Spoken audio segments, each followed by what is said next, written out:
கர்த்தர் நல்லவர். இந்த காலை வேளையிலும் கூட உங்களை சந்திப்பதை குறித்து மிகுந்த மகிழ்ச்சி அடைகிறேன். நீங்கள் யாவரும் நலமாக இருப்பீர்கள் என்று சொல்லி நான் கிறிஸ்துவுக்குள் விசுவாசிக்கிறேன். இது புதிய நாள் அல்லவா? இந்த புதிய நாளிலே கர்த்தருடைய வார்த்தையை கேட்பதற்கு ஆண்டவர் நமக்கு கிருபை தந்திருக்கிறார். ஆகையினாலே கர்த்தரை ஸ்தோத்திரிக்கிறேன். இந்த நாளுக்குரிய வார்த்தை நான் வாசிக்கிறேன். அது யோவான் சுவிசேஷம் 14வது அதிகாரம் அதனுடைய 6வது வசனத்துல இப்படியாக சொல்லப்பட்டிருக்கிற வார்த்தை, அதற்கு இயேசு, நானே வழியும் சத்தியமும் ஜீவனுமாய் இருக்கிறேன் என்று தம்முடைய சீஷர்களுக்கு அவர் சொன்ன வார்த்தையாக தான் இந்த வார்த்தை இருக்கிறது.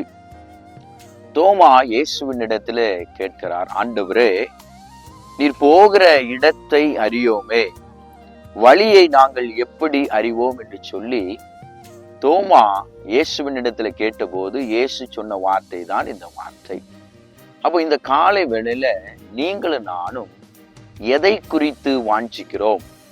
தோமா இயேசு எங்கே தங்குகிறார் என்று சொல்லி இந்த உலகத்தை குறித்ததான வாஞ்சை தோமாவுக்கு இருந்தது. ஆனா இயேசு சொன்ன வார்த்தை என்னன்னா, நான் தான்ப்பா வழி, நான் தான்ப்பா சத்தியம், நான் தான்ப்பா ஜீவன் சொன்னதோடு மாத்திரம் அல்ல, என்னை அல்லாமல் ஒருவனும் பிதாவின் இடத்திலே வரான் என்று சொல்லுகிறார்.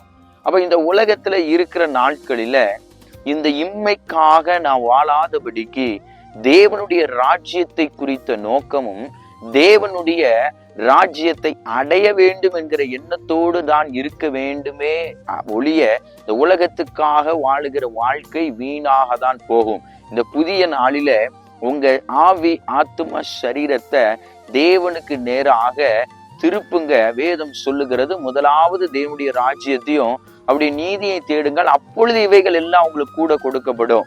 உங்களுக்கு என்ன தேவையோ அதற்கு முன்னால கர்த்தருடைய ராஜ்யத்தை நீங்க தேடணும்.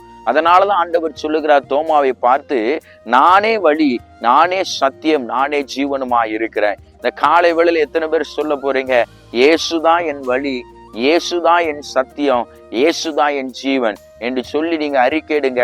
கர்த்தர் இந்த புதிய நாளில உங்களை நேர்த்தியாய் நடத்த வல்லவராய் இருக்கிறார். எல்லார் கண்களை மூடி செபிப்போம். அன்பின் பரலோக பிதாவே, ஆசீர்வதிக்கப்பட்டதான இந்த புதிய நாளுக்காய் ஸ்தோத்திரிக்கிறோம். நீரே எங்களுக்கு ஜீவன், நீரே எங்களுக்கு வழி, நீரே எங்களுக்கு சத்தியம்.